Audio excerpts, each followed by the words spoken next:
Independent Commission for Infrastructure at DPWH inirekomenda na sa Ombudsman ang pagsasampa ng kaso laban kina dating House Speaker Martin Romualdez at resigned ako Bicol Party List Representative Zaldico.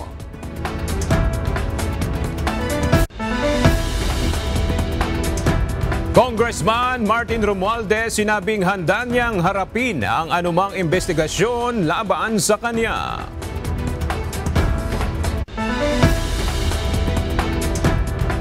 Presidential son, House Majority Leader Sandro Marcos, pinangunahan ng manifesto of support para kay House Speaker Bogie D.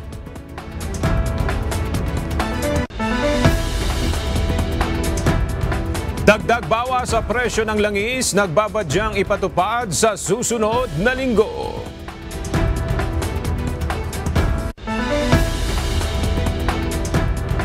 Pambato ng Pilipinas sa 74th Miss Universe pageant na si Atisa Manalo, pasok na sa top 5 finalists.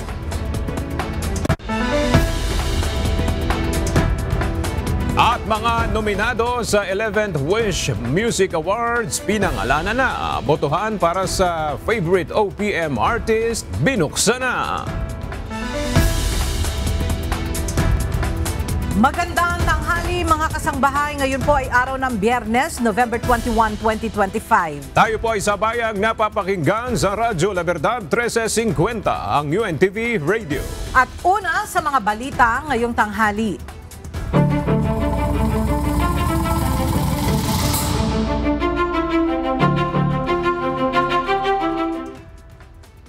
Naglabas ng video message si Pangulong Ferdinand Marcos Jr. ngayong umaga ukol sa flood control projects anomaly. Ayon kay Pangulong Marcos Jr., ang mga nakuhang impormasyon ng Independent Commission for Infrastructure at Department of Public Works and Highways o DPWH ukol kila dating House Speaker Martin Romualdez at ako Bicol Party List Representative Zaldico ay ibibigay na sa Office of the Ombudsman. Dahil dito, ayon sa Pangulo, posible silang masampahan ng kaso kung mapapatunayang sangkot sa anomalya. Kaya ngayon ay nais kong ipalaman sa ating mga kababayan na ang ICI at saka ang DPWH ay lahat ng nakuha nila na impormasyon ay ire-refer, ibibigay na sa Ombudsman para imbestigahan ng Ombudsman. Ito ay tungkol sa mga impormasyon ng dating Speaker Martin Romualdez at saka ni Zaldico. Pag nakita lahat ng ebidensya, baka mag-file ng kaso ng plunder o anti-graft o indirect bribery. Malakas naman ang loob natin na yung Ombudsman, ang ginagawa lamang ay sumusunod sa ebidensya. At kung saan tayo dinadala ng ebidensya, doon pupunta ang ating investigasyon. Sa kaugnay na balita, inirekomenda na ng The Independent Commission for Infrastructure sa Ombudsman na sampahan ng kaukulang mga kaso sina dating House Speaker Martin Romualdez at dating Congressman Zaldico. Kaugnay ito ng pagkakadawit nila sa flood control corruption scandal sa bansa. Ang detalye alamin natin sa report ni Evan Alvarez live.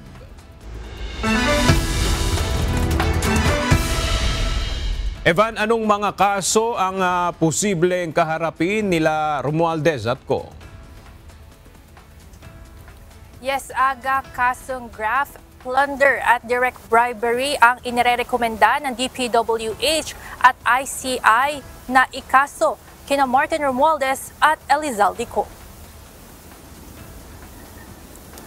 Personal na isinumite ngayong umaga sa Office of the Ombudsman ni Independent Commission for Infrastructure o ICI Commissioner Rogelio Singson at Department of Public Works and Highways Secretary Vince Dizon ang joint referral para kasuhan na sina House Speaker Martin Romualdez at dating ako Bicol Party List Representative Zaldico. And these are letter A, violation of Republic Act 7080 or an act defining and penalizing the crime of plunder. Letter B, violations of Section 3A, B, and E, and H of Republic Act 3019 or the Anti-Graft and Corrupt Practices Act. And finally, violation of Article 210 of the Revised Penal Code on direct bribery. Kahon-kahon ng mga kontrata ng SunWest Incorporated at Hightone Construction and Development Corporation mula 2016 hanggang 2025 ang dala ng mga ito na mag-uugnay sa dalawang mambabatas sa mga maanomalyang flood control projects sa bansa. Ang SunWest at Hightone Construction Companies, pagbabay-ari umano ni Zaldico at kasama rin sa top 15 contractors na pinangalanan ni Pangulong Ferdinand Marcos na may pinakamararaming nakuhang flood control projects mula sa gobyerno. Isinumite rin sa Ombudsman ang sworn statement ng umano'y dating security aide ni Zaldico na si Orly Guteza na ipinahayag nito sa Senate Blue Ribbon Committee hearing. Laman ang detalye ng pagdi-deliver umano ng mali-maletang pera sa address ni Co at Romualdez. Ayon kay DPWH Secretary Vince Dizon, ang mga dokumentong ito ipinasa nila ngayon ay may mga basihan at magagamit ng Ombudsman para sa investigasyon upang tuluyang makapagsampa na ng mga kaso sa Sandigan Bayan. And ang facts, simple lang. Speaker Martin Romualdez, siya ang naging speaker from 2022 to 2025. Si former Congressman Zaldico ang napili na Committee on Appropriations Chairman. At ang sinasabi nung referral na to ay dun sa relationship na yon, no, nangyari itong mga iba't ibang kontratang ito. No? Yun ang nangyari. Umaabot naman ng 100 billion pesos ang halaga ng mga kontratang nadiskubre mula 2016 hanggang 2025 ng dalawang construction companies. Samantala, ngayong naipasa na sa Ombudsman ang mga referral, papasok na ito sa fact-finding investigation. Aga ayon kay DPWH Secretary Vince Dizon, inaasahan ngayong weekend o sa darating na linggo ay sunod-sunod ang darating na mga dokumento mula sa Philippine National Police o PNP pati na rin sa Armed Forces of the Philippines o AFP ground troops upang magbigay ng mga ebidensya patungkol pa dito sa iba pang mga maanomalyang flood control projects sa bansa. Yan muna ang update mula dito sa Office of the Ombudsman. Balik sa inyo dyan, Aga. Maraming salamat, Evan Alvarez. Handang harapin ni dating House Speaker at Leyte 1st District Representative Martin Romualdez ang anumang investigasyon sa kanya. Kasunod ito ng rekomendasyon ng Independent Commission for Infrastructure o ICI at Department of Public Works and Highways sa Ombudsman na paghahain ng reklamong plunder, graft at direct bribery sa dating House Leader at maging kay Zaldico. Mula sa House of Representatives, makibalita tayo kay Rosalie Coz, live.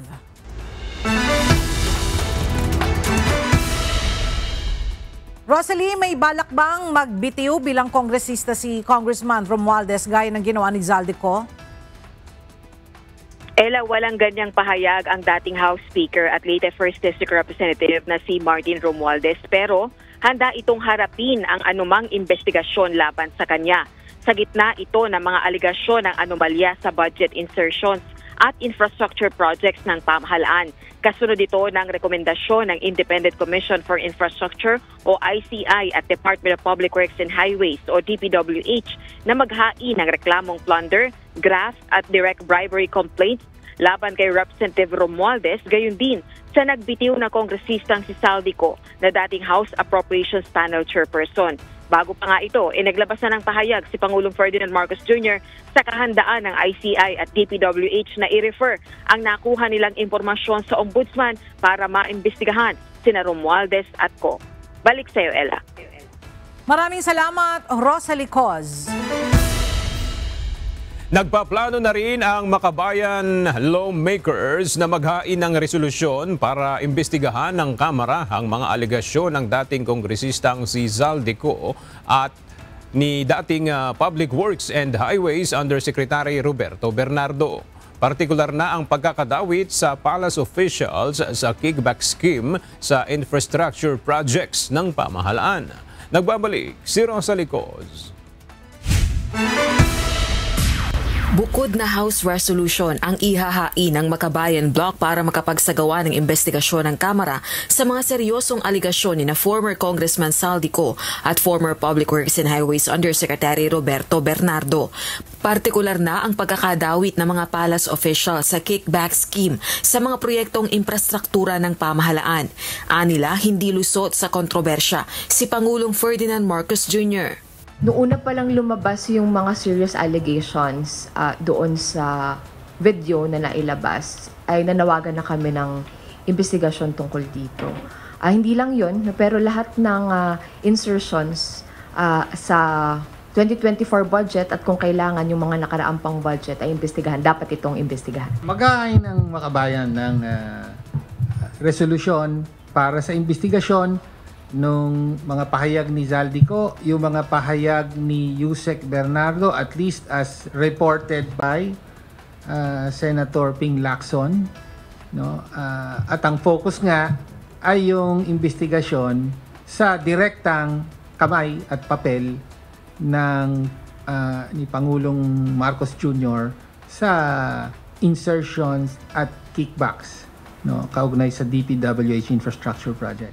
Kabilang din sa gusto nilang silipin ang pagbaba sa pwesto ni na dating Budget Secretary Amena Pangandaman, dating Presidential Legislative Liaison Office Chief Adrian Bersamin at maging ni dating Executive Secretary Lucas Bersamin. Paniniwala na mga ito may epekto ito sa mga seryosong aligasyon ng katiwalian. Gate din na mga ito hindi marapat na sabihing walang kinalaman si PBBM sa kontrobersya. Ang importante ngayon ay nandyan ang mga seryosong aligasyon. For the first time, direktang tinutumbok ang Pangulo. No? So, as I said, premature na absuelto na ang Pangulo. Parang gano'n na ang nangyayari. No? Na, hindi, ginamit lang ang pangalan niya. So, imbestigahan ito. Seryoso to, imbestigahan. Samantala, makikiisa naman ang opposition lawmakers sa isasagawang kilos protesta laban sa katiwalian sa November 30. Rosa Licoz, UNTV News and Rescue. Diyos ang aming sandigan, serbisyo publiko ang aming pinahahalagahan. Pinangunahan ng presidential son na si House Majority Leader Ilocos Norte 1st District Representative Sandro Marcos ang paglagda sa Manifesto of Support na tinatawag na Northern Luzon Alliance para kay House Speaker Isabela 6th District Representative Faustino Boji III. Binubuo ang alyansa ng 39 na kongresista mula sa Ilocos Region, Cagayan Valley at Cordillera Administrative Region. Gayon din ang party list representatives mula sa Norte. Inilabas ang Manifesto of Support sa gitna ng umugong na palitan ng liderato sa Kamara. Nakasaad din dito ang panawagan sa lahat ng House members at sektor na makiisa sa pagpapatatag sa Kamara bilang isang institusyon. Gayon din ang pangangalaga sa democratic processes sa pamamagitan ng pagpapatibay sa pamumuno ni Speaker Boji D. III. Samantala, nagpahayag din ng suporta ang Northern Luzon Alliance para kay PBBM sa pangunguna naman ni Speaker D. III. Nakasaad sa manifesto ang buong suporta sa mga polisiya ng Pangulo kaugnay ng paglaban sa katiwalian at pagpapanagot sa mga nagkamaling opisyal ng pamahalaan. Itinanggi ni dating presidential spokesperson Harry Roque na nakakausap niya si resigned congressman at dating House Appropriations Committee Chairperson Zaldico. Kaugnay ito ng kumakalat na mga impormasyon na nasa the Netherlands na umano si Zaldico at nais mag-apply ng asylum. Gayunman, naniniwala si Roque na ang ginawang pagsisiwalat ni Zaldico na ang nasa likod umano ng katiwalian sa gobyerno ay si Pangulong Ferdinand Marcos Jr. at dating House Speaker Martin Romualdez ay naglalagay alanganin sa kanyang buhay. Kaya tama lang anya na humingi si Zaldico ng asylum tulad anya ng kanyang ginawa dahil sa panggigipit umano sa kanya dahil sa pagsuporta sa mga Duterte. Wala pong katotohanan ang mga lumalabas na balita na meron akong kontak si Zaldico. Hindi ko po nakikita si Zaldico, hindi ko po siya nakakausap. Inatasan ng Senado ang National Irrigation Administration na muling suriin ang matagal nang hindi umaandar na Balog-Balog Dam Project sa Tarlac. Ito ay matapos mabunyag na patuloy itong pinopondohan ng higit 260 million pesos kada taon sa kabila ng kawalan ng aktibidad dito. Ang detalye sa report ni Asher Cadapan Jr. Siniwalat ni Senador Raffy Tulfo ang matagal nang nakatenggang Balog-Balog Dam Project sa San Jose, Tarlac, isang proyektong nasa ilalim ng National Irrigation Administration o NIA na hanggang ngayon ay hindi pa rin natatapos at nananatiling non-operational. Sa kabila nito, taon-taon umanong humihingi ang NIA ng tig 261 million pesos na pondo para sa repair at maintenance ng proyekto na walang aktibidad at walang nabibigay na serbisyo. Sa gitna ng Senate plenary debates para sa proposed 2026 budget ng ahensya, binigyan diin ni Tulfo ang kawalan ng pag-usad ng proyekto sa kabila ng patuloy na paghiling ng pondo. On the ground, when we went there and we talked to several farmers, and they said there were no activities whatsoever since 2023 when I brought up that problem, Mr. President. Bunsod nito, ipinanukala ni Senador Rodante Marcoleta na muling tingnan ng NIA ang naturang proyekto. But with the motion that NIA should first undertake a review to look a second look and harder look on the Balog-Balog project in order for us to determine all the concerns now being conveyed to this representation by the residents of Tarlac, Mr. President. So I move that a review be undertaken first, and the project should first be looked from the point of view of the competence of the winning bidder, Mr. President. Para naman kay Senador Panfilo Lacson, maraming dapat ipaliwanag ang NIA dahil katakot-takotan niya ang pwedeng anomalya sa Balog-Balog project. Hindi lang sa budget deliberation natin dapat pag-usapan ito. I think we should really focus on the delayed projects and the possible wastage or obvious wastage of public funds, particularly sa Balog-Balog multipurpose projects. Bilang sponsor ng panukalang 2026 budget ng NIA, nangako naman si Senador Francis Pangilinan na babantayan nito ang pagrepaso sa proyekto upang matukoy ang nararapat na susunod na hakbang para rito. Asher Cadapan Jr., UNTV News and Rescue. Diyos ang aming sandigan, serbisyo publiko ang aming pinahalagahan.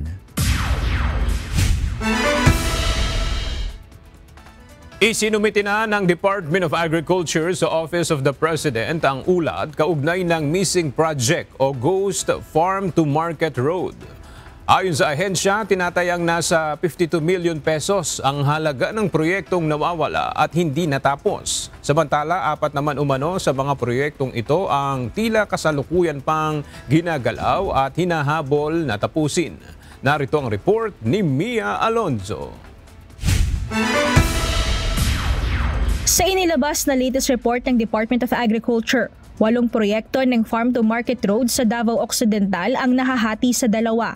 Ang naunang 4 ay reported as completed, subalit walang natapos o kahit anong nagawa sa proyekto. Habang ang natitira pang 4 na missing projects o ghost projects ay namomonitor naman na tila umunoy binabalak pang habulin at tapusin as of October 2025. Since this has been reportedly completed, kung hinahabol nila, kung nakita niyo yung pinuntahan ni SEC, fresh concrete pa lang, di ba, kakatapos, and not the entire section kasi yung iba 1 kilometer, yung iba 700 meters, iba 800 meters. Supposed to be yung length na gagawin. Pero yung nakita ni SEC doon, parang small portion pa lang of the total. So ibig sabihin, pilit na inahabol talaga para hindi makita na may problema. Ang tanong doon, anong pondong ginamit? Sinong contractor? The same contractor pa rin ba? So we don't know. Tiniyak naman ng Department of Agriculture na kahit masubukang tapusin ng mga proyektong ito, mananatili pa rin ang pananagutan ng mga responsable dahil ang mga naturang proyekto ay na-report bilang completed ngunit walang nakitang nagawa o natapos sa takdang panahon. Samantala sa listahan naman na inilabas ng DA, 4 sa mga kontraktor ng naturang mga missing project ay kinabibilangan ng Great Pacific Builders and General Contractor Incorporated, John Marie Construction Services and Supply, Dysam Construction and Supply at HVC Sagittarius Commercial. 52 million pesos naman ang halaga ng kabuuang proyekto na recorded na no accomplishment as of September 2025, subalit na monitor na may ongoing activities o paghahabol sa kalagitnaan ng FMR audit noong October 2025. Part ng aming audit will be shared with DPWH, na-share na rin to sa Office of the President, and I believe both DA and DPWH will have to send it to ICI.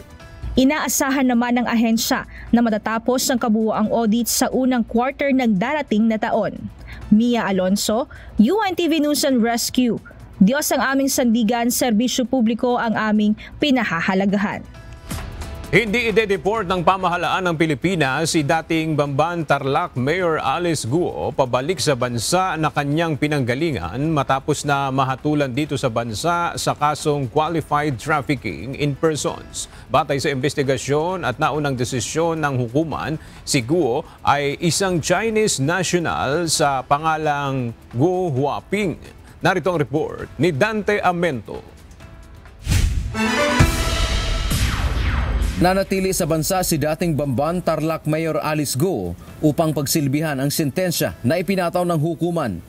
Ito ang nilinaw ni Department of Justice o DOJ Undersecretary Nicolas Felix T. matapos nahatulang guilty ng Pasig Court si Guo kahapon sa kasong qualified trafficking in persons na may parusang habang buhay na pagkakakulong.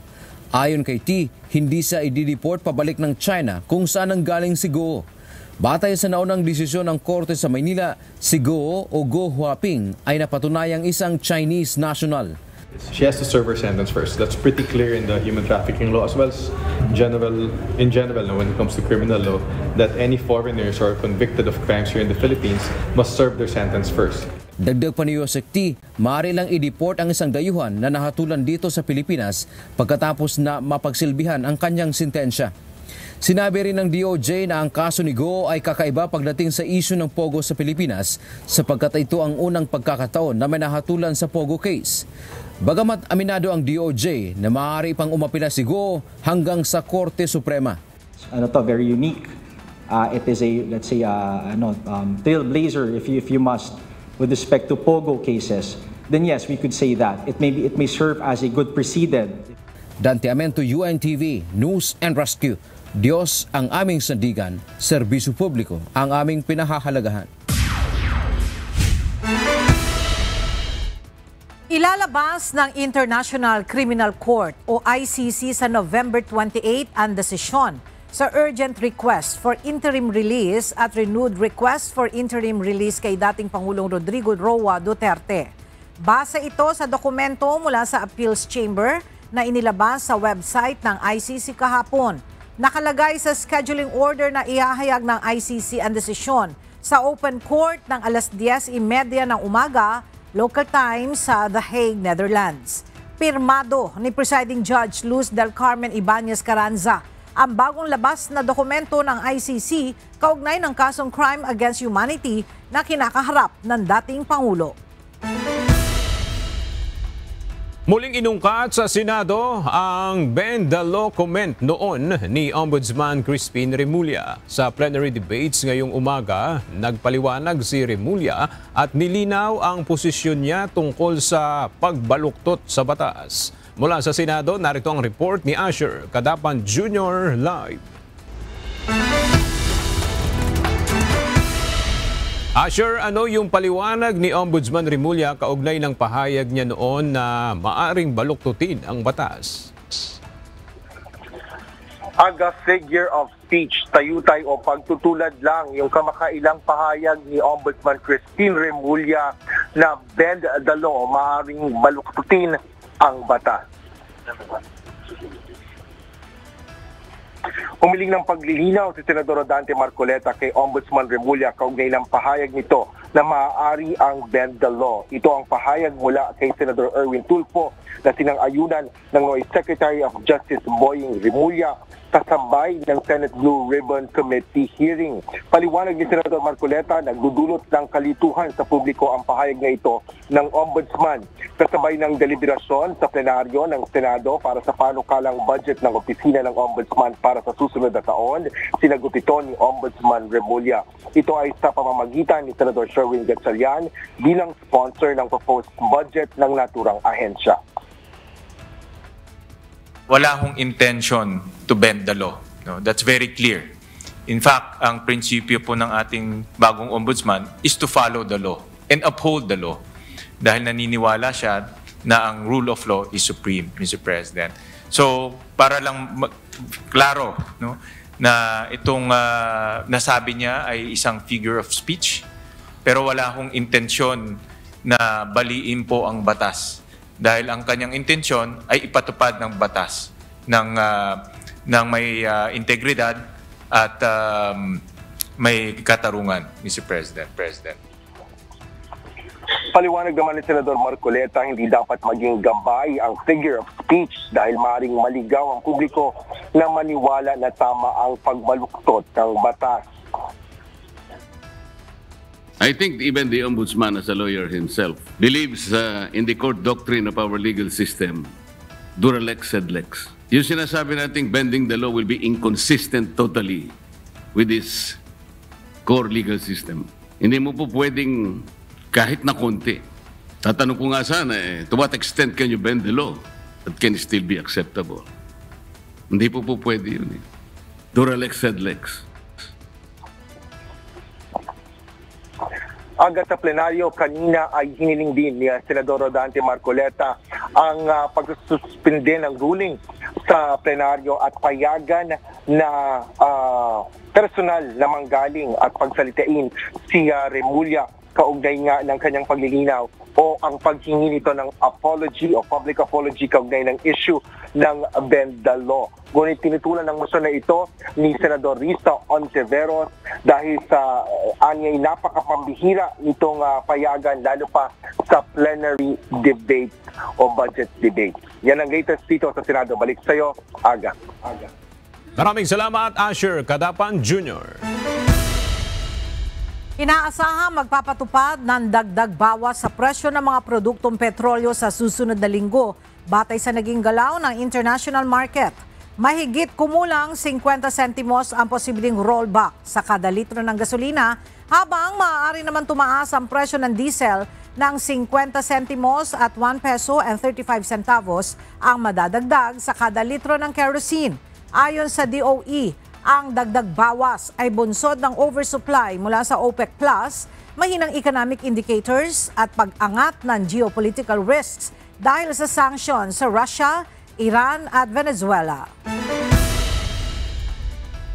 Inihayag ng Bureau of Customs ang ilang mekanismo para malabanan ang car smuggling gaya na lamang ng nangyari sa mga sasakyan ng Pamilya Diskaya at ilan pang nahuhuli ng Land Transportation Office na naipasok sa bansa ng walang kaukulang dokumento. Narito ang report ni Benedict Samson. May mga nawala umano proseso na naging daan para maipasok sa bansa ang isang smuggled item gaya na lamang ng mga luxury vehicle. Ayon kay Bureau of Customs Commissioner Ariel Nepomuceno, isa sa mga mahalagang proseso na hindi nasunod sa pagpasok ng mga sasakyang pagmamay-ari ng mag-asawang Curly at Sara Diskaya ay ang Authority to Release Imported Goods o ATRIG. Dahil dito, tiniyak ni Nepomuceno na mas pinaigting na koordinasyon ang gagawin ng BOC sa Bureau of Internal Revenue o BIR upang mas mahigpit na labanan ng smuggling. Ang nangyari dito sa mga sasakyan na ito, walang ATRIG, pinayagang maproseso, pinayagang mabayaran, mali yung pagbabayad at pinayagang ma-release. Mali yun. Kaya kagad-kagad ipinagbawal ko na kapag walang ATRIG, bawal yang maproseso, lalo na bawal yang makalabas. Di ba? So isa yon, magandang mekanismo yon. Bukod sa BIR, makikipag-ugnayan din ang BOC sa Land Transportation Office o LTO para sa mga kaukulang papeles ng mga mamahaling sasakyan. Dapat siguraduhin na namin yung integration, digital integration, meaning submission, computation, recording, digital na yan, automatic na yan, automated yan, para hindi na override ng mga gustong gumawa ng kalokohan. Benedict Samson, UNTV News and Rescue. Diyos ang aming sandigan, serbisyo publiko ang aming pinahahalagahan. Nagsimula na kaninang umaga ang 3 araw na pagdiriwang ng National Bike Day na tatagal hanggang sa Linggo, November 23. Layo ng selebrasyon na i-promote ang benepisyo ng pagbibisikleta sa kapaligiran, kalusugan at physical well-being. At para sa detalye, nagbabalik si Benedict Samson live.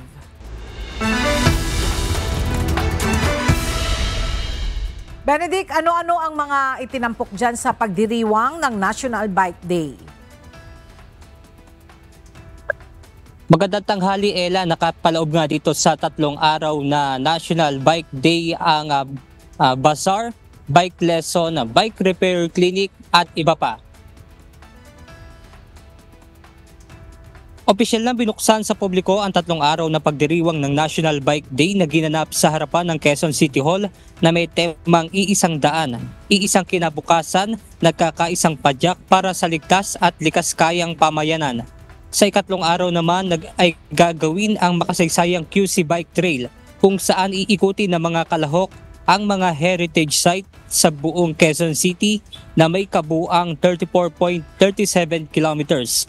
Kikilalanin din sa nasabing event ang mga lokal na pamahalaan na katuwang ng Department of Transportation sa pagsusulong ng karapatan ng mga nagbibisikleta.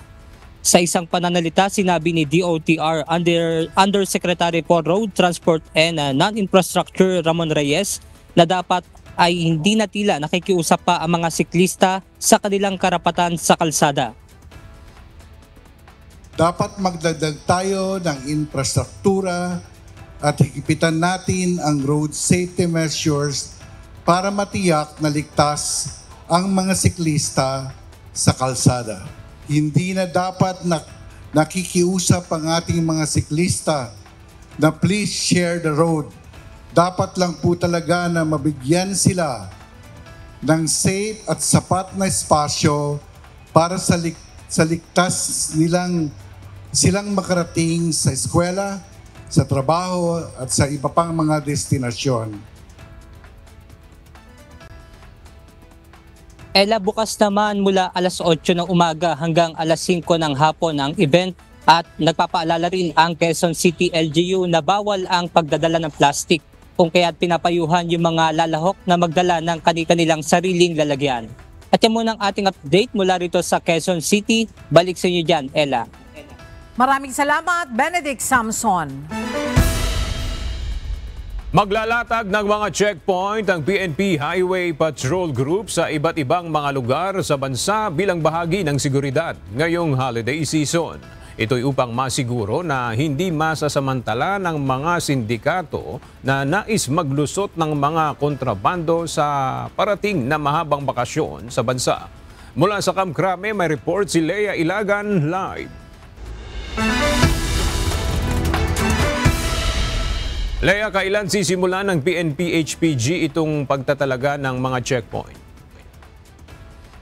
Sisimulan aga itong pagtatalaga ng checkpoint sa mga susunod na araw, kasi papaigtingin nga ng Philippine National Police Highway Patrol Group ang kanilang hakbang upang masigurong ligtas at mapayapa ang pagdiriwang ng holiday season. Ito'y lalo na't inaasahan ang pagdagsa ng mga magbabakasyon at ang mga magtutungo sa mga pamilihan at pasyalan.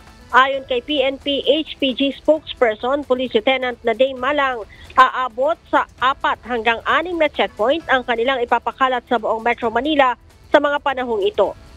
Nasa tig-6 na checkpoint din ang kanilang ilalatag sa mga rehiyon ng Central Luzon at Calabarzon na pangunahing gateway naman papasok at palabas ng Metro Manila.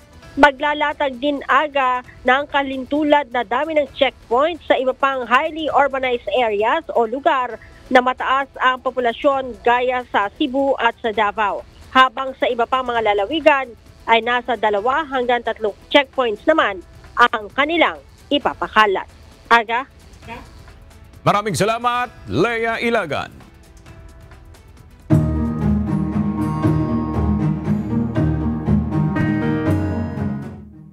Pinayagan na ng Philippine Coast Guard sa Negros Oriental ang pagbabalik ng biyahe ng mga motorboat papunta at pabalik sa White Sandbar sa Manuyod. Base sa executive order ng Manhuyod Local Government Unit na lift ang ban noong Miyerkules ng hapon matapos ipag-utos ni Mayor Raffy Andaya ang muling pagbubukas ng White Sandbar. Ipinasara ng alkalde ang sandbar noong October 28, ilang araw matapos ang wastewater spill sa Bais Bay at mga katapat na lugar sa Tanon Strait Protected Seascape. Ang Tanon Strait Protected Seascape ay tahanan ng mahigit kumulang 14 na uri ng whales at dolphins at sumusuporta rin sa iba't ibang habitat tulad ng coral reefs at mangroves. Mahalaga rin itong pangisdaan para sa mga komunidad sa baybayin na umaasa sa dagat para sa kanilang pagkain at kabuhayan. Sinimula na ng Regional Project Validation and Evaluation Team o RPVET ang pag-inspeksyon sa dalawang tulay sa Dipacamo Anonong Road sa San Guillermo, Isabela. Ito ay bilang tugon sa hiling ng LGU San Guillermo na makakuha ng NDRRM Fund para sa pagsasaayos sa mga nasirang tulay. Ayon sa LGU, nasira ang mga tulay noong October 2024 dahil sa Bagyong Christine na nagdulot ng pagkaputol ng transportasyon at malaking abala sa kabuhayan ng mga residente. Umaasa ang LGU San Guillermo na mapagbibigyan ang hiling nila para mas mapaigting ang kabuhayan, kaligtasan at pag-unlad ng kanilang komunidad. Isang paghahanda sa sakuna ang ginagawa ngayon ng MDRRMO Brooks Point sa Palawan kabilang na ang flood drill sa Sitio Rizal, Barangay Mambalot. Layunin ng aktibidad na ihanda ang mga ahensya at komunidad para sa maayos na koordinasyon kapag may sakuna. Isang flood simulation ang isinagawa kung saan tiningnan ang tamang pagresponde sa pagbaha. Nakiisa dito ang mga response agencies, uniformed personnel, barangay officials at mga residente. Nagsagawa rin ng force evacuation, preemptive evacuation, camp management at search and rescue exercise.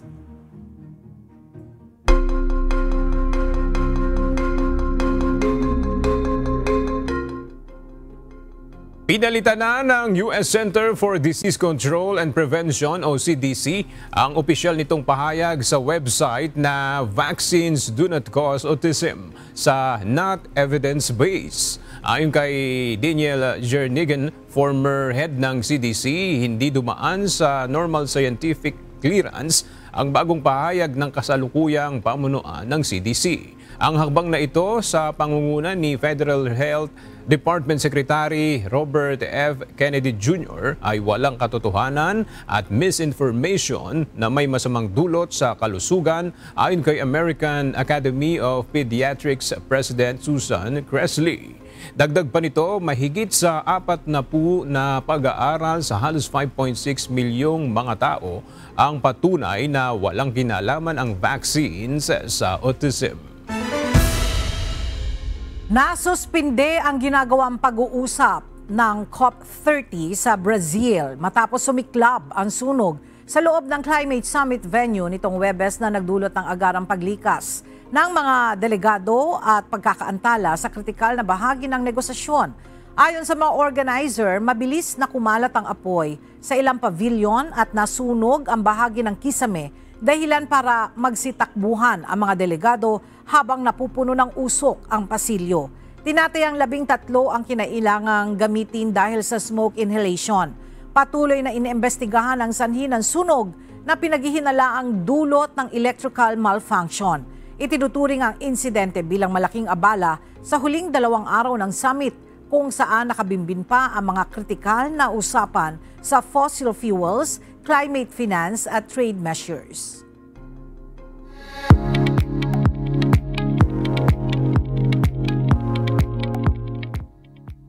Simula na ang paghahanda para sa ika-11 Wish Music Awards pagpasok ng taong 2026. At dahil opisyal lang binuksan ang botohan, inihikayat ang lahat ng wishers na suportahan at iboto ang kanilang paboritong OPM artist sa iba't ibang kategorya. Narito ang report ni Jed Neresina. Wishers, are you ready? The long wait is now over dahil simula na ang botohan for your favorite artists. Inilabas na kagabi ng Wish 1075 ang official list of nominees para sa 11th Wish Music Awards. Sa ika-11 WMAs, nearly 80 acts ang maglalaban-laban sa 19 major categories. Kabilang na ang Wishclusive Pop Performance of the Year, Wishclusive Ballad Performance, Wishclusive R&B Performance, Wishclusive Rock Alternative Performance, Wishclusive Hip Hop Performance, Wishclusive Contemporary Folk Performance, Wishclusive Contemporary R&B o Neo Soul Performance, Wishclusive Collaboration of the Year, Wish Pop Song, Wish Ballad Song, Wish R&B Song, Wish Rock Alternative Song, Wish Hip Hop Song, Wish Contemporary Folk Song, Wish Contemporary R&B o Neo Soul Song, Wish Song Collaboration of the Year, Wish Breakthrough Artist, Wish Group of the Year at Wish Artist of the Year. Ang total score ng mananalo ay mula sa 75% na panel of judges vote at ang 25% naman ay manggagaling sa wishers votes. Kaya ano pang hinihintay nyo? Huwag palampasin ang pagkakataon para maiboto ang inyong mga paborito. Maaari kang magpunta sa Wish Awards voting site o kaya naman ay sa pamamagitan ng Wish app para makita ang buong listahan ng mga nominado. At tandaan, 1 account, 1 vote per category per day lang ang pwede. Huwag nang magpatumpik-tumpik dahil bawat araw at boto ay mahalaga. Magtatapos ang botohan alas 12 ng tanghali ng January 2, 2026. At maliban sa major awards, magbibigay rin ang Wish 1075 ng special recognition. Kabilang na ang Wisher's Choice Award at ang KDR Icon Awards. Sama-sama nating bigyang pugay at suportahan ang musikang Pilipino sa pamamagitan ng 11th Wish Music Awards ngayong January 11 sa Araneta Coliseum. Huwag papahuli mga wisher. Tara na at makisaya, makikanta at gumawa ng mabuti sa kapwa, God willing. See you there, wishers! Jedna Resina, UNTV News and Rescue. Diyos ang aming sandigan, serbisyo publiko ang aming pinahahalagahan. Muling pinahanga ng pambato ng Pilipinas na si Athisa Manalo ang lahat nang pumasok siya sa top 5 ng Miss Universe 2025 at hiranging third runner-up ng prestihiyosong pageant. Rumampa sa final coronation ng 74th Miss Universe ang 119 na nagagandahang kandidata hanggang sa piliin ang top 30 finalist. Mula naman sa top 30, hinirang ang top 12 candidates. Mula rito, kinilala ang 5 kandidata na pinaka nag-stand out at muling nagpakitang gilas, suot ang kanilang evening gown. Kuminang si Athisa, suot ang kanyang off-shoulder silver gown na obra ni Val Taguba. Humarap sa 2 round ng question and answer ang top 5 candidates hanggang sa koronahan si Miss Mexico Fatima Bosch bilang Miss Universe 2025.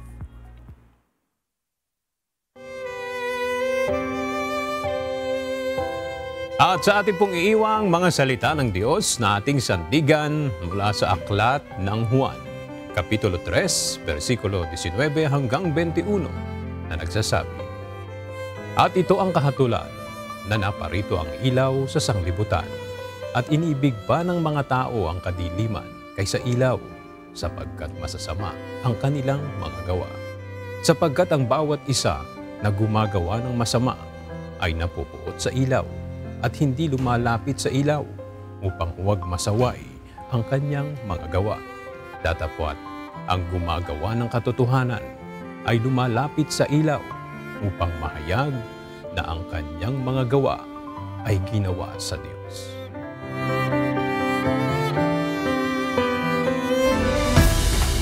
At Yan ang mga balitang aming tinutukan at inaksyonan. Dahil sa aming pagbabalita, una ang pagkalinga sa kapwa. UNTV CE News, may balita saan mang panig na ang daigdig. At dito sa UNTV, Diyos ang aming sandigan, serbisyo publiko ang aming pinahahalagahan. Magandang tanghali at Happy Weekend!